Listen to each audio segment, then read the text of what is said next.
My name is Mia. I am 23 years old, and I want to tell you about the night a man I had never met stood outside my bedroom window, in the dark, looked directly at me through the glass, and smiled. I was home alone. I had my location on, and I had spent the previous 30 minutes convincing myself that nothing was going to happen. I was wrong about that. If you watch true scary stories, hit subscribe before we get into this. And comment below where you are watching from tonight.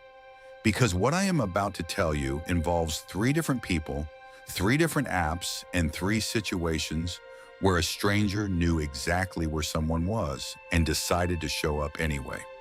Let me start with mine.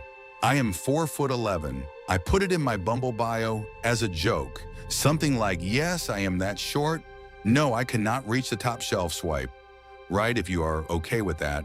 It got attention. It was an easy icebreaker. I also put my Instagram and Snapchat handles at the bottom of my bio because that is pretty common, and I had done it for years without anything bad happening.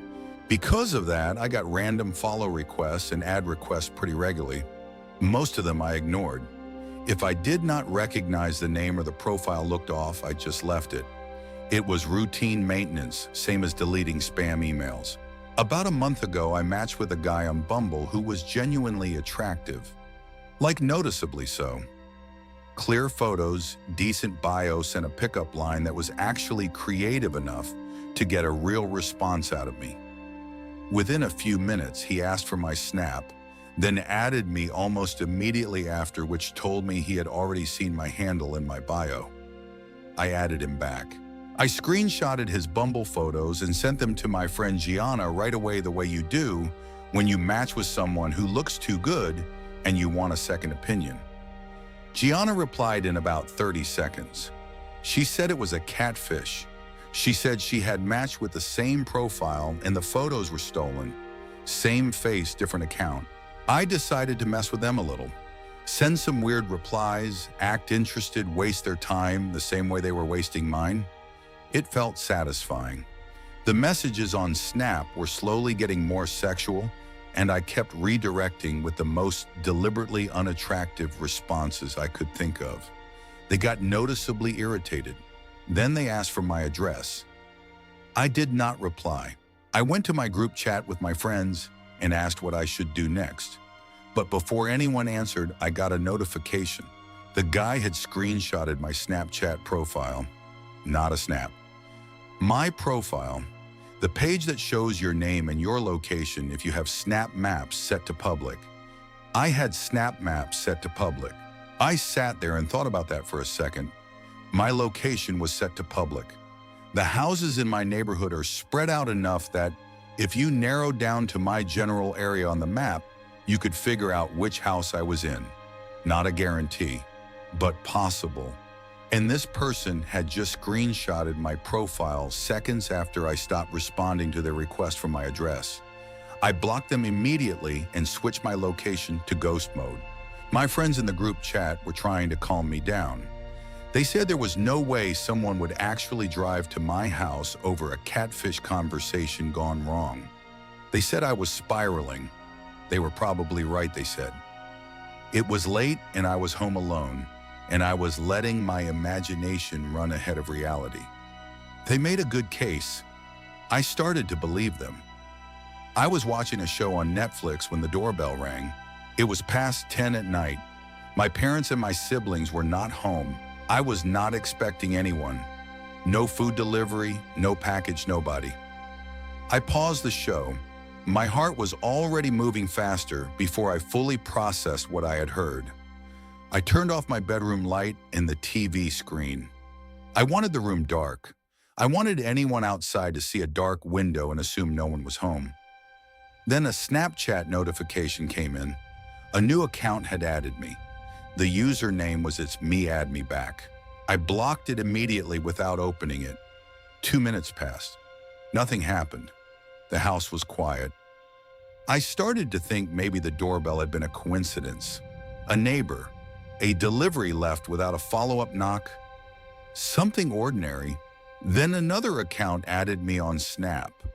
The username was "Im outside your house." I screenshotted it immediately and sent it to my friends and family. My hands were shaking enough that I had to try twice to get the screenshot. I was crying before I knew I was crying. Not loud. The quiet kind of crying that happens when your body's trying to manage something your brain does not want to be true. I blocked that account too. The group chat blew up. Everybody was calling me. I did not answer any of the calls. I was so afraid of making noise that could be heard through the window that I let every call ring out and just read the messages instead. My mom was calling. My friend was calling. I watched the notifications stack up and I stayed completely still in the dark. There was a long pause then, maybe 5 minutes, maybe 10. The house stayed quiet. No sounds from outside. No new notifications. I started to breathe a little easier. Then one more Snapchat notification came in. Another new account. Third one. The username was "I'm looking right at you." I turned toward my window before I had time to decide whether that was a good idea. He was there, standing close enough to the glass that I could see his face clearly. A man I had never seen before. He was smiling, not a small smile, a wide, deliberate smile. The kind of expression that communicates that this moment is going exactly the way he intended. I do not know what my face looked like when I saw him. I know what it felt like. It felt like every system in my body redirecting to one single instruction. Get out of the room. I ran. Out of my bedroom, down the stairs, out the front door, and down the street screaming. 2 neighbors came out of their houses in response to the noise. I ran directly into one of them and could not stop shaking long enough to speak clearly. She held on to me and her husband called the police. Officers arrived and searched the house and the property. They did not find anyone in or near the house. I could not go back inside that night. Not alone. The police eventually said I should not stay there by myself given the circumstances. I called Gianna, who was still awake, and she said I could come over for the weekend. The officers escorted me to my car. I drove to Gianna's with shaking hands and every light in the car on. But here is what I have not finished telling you yet, because the night was not actually over when I left. I stayed awake at Gianna's for hours, too wired to sleep. Around 2 in the morning, she finally crashed and I was lying in the dark staring at the ceiling when my phone lit up with a call from my mom. She had gone home. She was in the house. Everything appeared fine, she said. She was going to stay there. I told her to lock every door and every window and not open anything for anyone until morning. She said she would. She said everything looked normal. She said I should try to sleep. I eventually did, barely. What I found out the next morning was that my mom had woken up at 4:30 to the sound of the front storm door closing. She had checked the whole house and found nothing disturbed, but the storm door had been fully latched when she checked it at midnight. It was unlatched at 4:30, the kind of door that only unlatches from the inside or from someone who knows how to work the exterior handle. I did not sleep in my own bedroom for 2 weeks after that. I am not going to pretend otherwise. The second story involves a guy named Ryan. He was 20 at the time, and what happened to him on a random Tuesday night was not something that started with him being a target. It started with a Snapchat from a girl he had not heard from in months. Her name was Kate. They had been friendly in high school, the kind of friendly where you have each other's numbers, but go months without talking. One night she snapped him out of nowhere, a dark photo barely visible asking what he was doing. He snapped back. She said to come over and send an address. It was 10 minutes from his apartment. He got in the car. The address led to a house at the edge of town. A single-story house on a residential block, older looking porch light off. He parked in front and texted Kate. She did not answer right away. He waited a minute and then called her instead. The call connected, but she did not say anything. He could hear background noise on the other end. Ambient sound. The kind of muffled noise that happens when a phone gets answered accidentally and ends up against someone's leg or in a pocket. He said hello a few times. He listened. And then he heard a man's voice in the background. He could not make out words, just the tone of it, calm and low and steady in the way that sometimes sounds more wrong than shouting does. He said hello louder, twice. And then clearly from somewhere on the other end of the call, a girl's voice said 2 words. "Help me." The call cut off. Ryan sat in his car in front of that house and looked at it. The porch light was off. The windows were dark. He texted Kate, "What is going on?" A few minutes passed. Then a text came back from her number. It said, "Come in. I just opened the front door." He looked at the house. The front door was open. He could see the dark gap of it from the car. He got a snap from Kate at the same time. He opened it. It was a photo of her legs from what appeared to be a very low angle. She was wearing ripped jeans and appeared to be sitting on a floor. The room around her was dark. There was no other context, just legs on a dark floor. He did not go inside. He called 911 and stayed on the phone with the dispatcher, engine running, eyes on the front door. He texted back the number that had texted him, said he was just finishing a call and would be right in, buying time, keeping the door open. 4 officers arrived within minutes. 2 in one car, 2 in another, parking on both sides of the block. They approached the front door and knocked. A man answered. The officers identified a reported kidnapping at that address, and one of them stepped inside past the man before he could object. The others followed. The 4th stayed with Ryan on the front walk. Less than 30 seconds after they went in, Ryan heard one of the officers yell to the others to get the man in cuffs. And then from somewhere inside the house, from below the floor, he heard Kate. She was crying, loud and ragged, the kind of sound that belongs to someone who has been keeping it in for a long time and finally cannot anymore. They brought her out a few minutes later. She was barefoot. Her face was red. She kept her arms crossed tight over her chest and she was shaking. They walked her past Ryan on the way to the ambulance that had pulled up on the street. She stopped when she saw him. She said, "Thank you," over and over.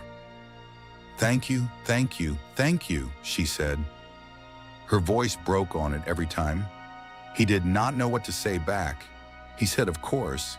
He said he was glad she was okay. She got in the ambulance and they took her away. Ryan sat on the curb and an officer took his statement while the adrenaline slowly left his body and left him with just the cold and the dark and the street and the flashing lights. He told me later that the thing he kept thinking about was the front door, how it had been opened, how the text had come right after he heard her voice, how whoever was on the other end of Kate's phone had answered, let him hear just enough, and then tried to use his concern for her to walk him through a door. He had almost gone inside. He had his hand on the car door handle. He had told himself it was probably nothing, and she just needed help with something. He almost went inside. He still does not sleep well some nights. He says he gets back to that moment in his head, hand on the door handle, 1 second away from getting out. Kate has not reached back out to him since the night it happened. He says he understands and he does not take it personally. He hopes she is doing okay. He just does not know for certain that she is, and that is something he carries. The third story, my name is Tristan. I am 18 years old and a freshman at Montana State University in Billings. Yes, we have cars. No, we do not ride horses to class.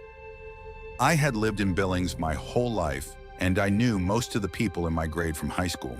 When I started at MSU, I had a solid group of friends already in place. I was not worried about the social side of college. What I was not expecting was to feel completely disconnected from the people in my classes. In calculus specifically, I did not know anyone. I am outgoing by nature, but something about that room made it hard to start conversations.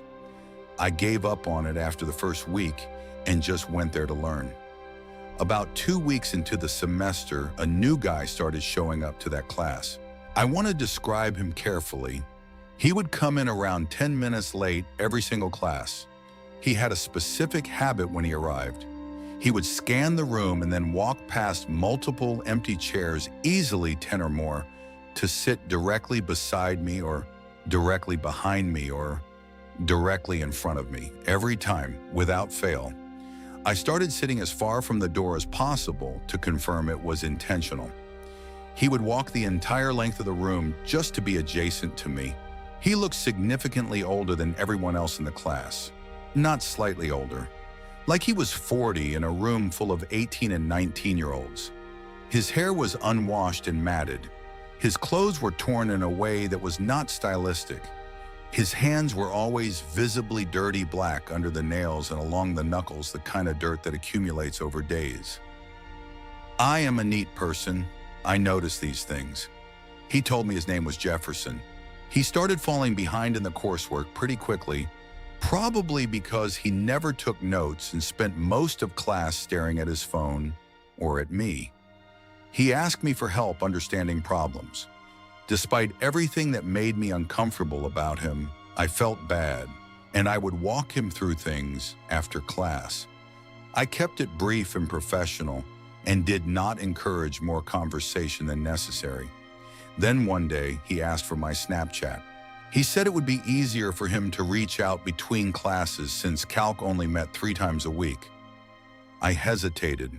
I thought about it for too long and then gave in because I did not want to make things weird in a class I had to sit in 3 times a week for the rest of the semester. He wrote my username on his forearm, not on paper, on his skin, in large letters with a permanent marker thick enough that I could read it clearly from 2 feet away. I got in my car after class and tried to forget about it. By the time I got home, he had already added me and sent a snap. I groaned and made a note to deal with it later. I also noticed a girl's username I did not recognize had added me the same day. I added her back without thinking much about it. That night I checked his snaps. The first one was a photo of his arm, my username written on it in giant Sharpie letters. The caption was a row of blushing emoji faces, too many to count. The second snap was a shirtless selfie taken in what appeared to be a gas station bathroom. I could see the stall wall and the industrial hand dryer in the background. The caption said the jeans you wore today were so tight and I could not stop staring. I put my phone down. I sat with that for a minute, the specificity of it. He was describing what I had been wearing that day in class. He had been paying close enough attention to my clothes that he could write about them from a gas station bathroom after the fact. I decided not to reply. I did not block him immediately, which was a mistake I made purely out of wanting to avoid an uncomfortable Wednesday morning in a calculus classroom. I had some friends over that night. I left my phone on the couch. One of my friends picked it up and said, "Dude, who is Jefferson, and why has he sent you 20 snaps?" I grabbed the phone. The notification count on Snapchat had climbed while I was not looking. I opened the chat. The early messages were confused. "Why are you not replying? Are you ignoring me?" Then they escalated steadily. Hurt at first, then frustrated, then aggressive. The tone changed in a way that felt like watching a door open that should have stayed closed. Then at the bottom of the chat, there was a photo. I opened it. It was my front door, shot from the front walkway of my house. Close enough to read the house number, the welcome mat visible, the light above the door on. My front door photographed from outside in the dark with the caption, "Come out right now," in all caps, followed by what looked like 100 exclamation points. I had forgotten to turn off Snap Maps. He had followed my location dot from school to my house. My friend who was with me said to call the police. I was not as worried as I probably should have been in that moment. I told myself he was just a weird guy acting out because I had not replied. I told myself he was not actually dangerous, just strange and socially unaware, and probably embarrassed by his own behavior by morning. I screenshotted the photo and the messages. I blocked him. I turned off Snap Maps. I did not see Jefferson in class for 2 weeks after that. He simply stopped showing up. I thought it was over. I thought he had been weird and escalating, and then probably embarrassed enough to drop the class and disappear. It happens. People make bad decisions and then retreat. Then one night I was going through Snapchat stories and I stopped on one that I did not recognize. It was the username of the girl who had added me on the same day Jefferson asked for my snap. The account I had added back without thinking because the username sounded like it could belong to a girl. I had never received anything from that account, so I had forgotten about it entirely. The story on that account was a photo. It was a photo of me taken from a distance, from an angle that suggested the photographer was behind me or off to my side and I had not seen them. I was walking with two of my friends in a parking lot earlier that day. I could see the back of my own jacket. I could see the store behind us. I had been followed and photographed without knowing it. I understood immediately what had happened. Jefferson had made a second account knowing I would probably block the first one. He had made it look like a girl's account, generic enough that I would add it back out of habit. He had been watching my first account through the fake one and had been using it to track me. I messaged the account. I asked him why he would not leave me alone.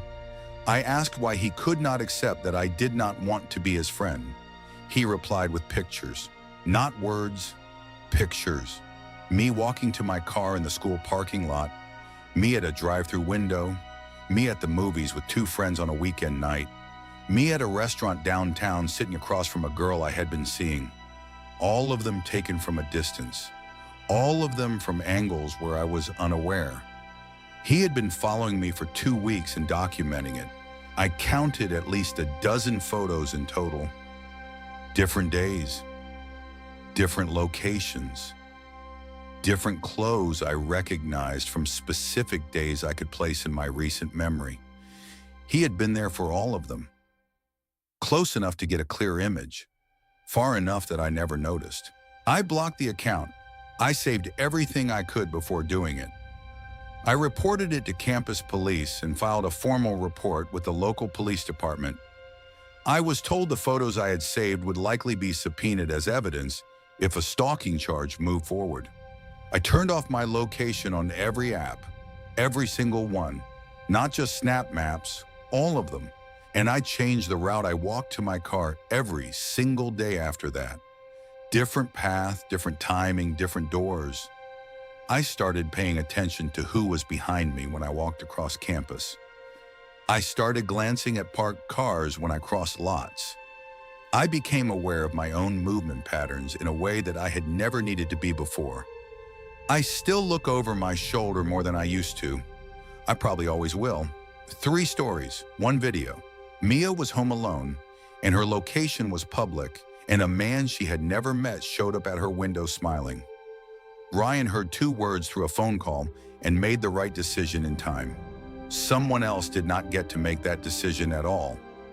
And I had a calculus classmate who wrote my name on his arm in permanent marker and spent 2 weeks photographing me from a distance while I thought he had disappeared. None of us knew what we were inviting in when we kept our locations on. None of us thought a number at the bottom of an app bio could hand someone a map to our front door. None of us thought the quiet person in the corner of the room was cataloging us. That is how it works. It is never the thing you are watching. It is the thing you stopped watching. Your location is a signal. It broadcasts constantly. Every person on your friends list can see it. Every fake account you accepted without thinking. Every username that looked normal enough. Mia turned hers off the night a smiling stranger stood at her window. I turned mine off when I saw a photo of myself that I did not know existed. Ryan never had his on. He is the only one of us who was ready for what that night turned into. Think about that, and then go check your settings. Right now, before you turn off the light,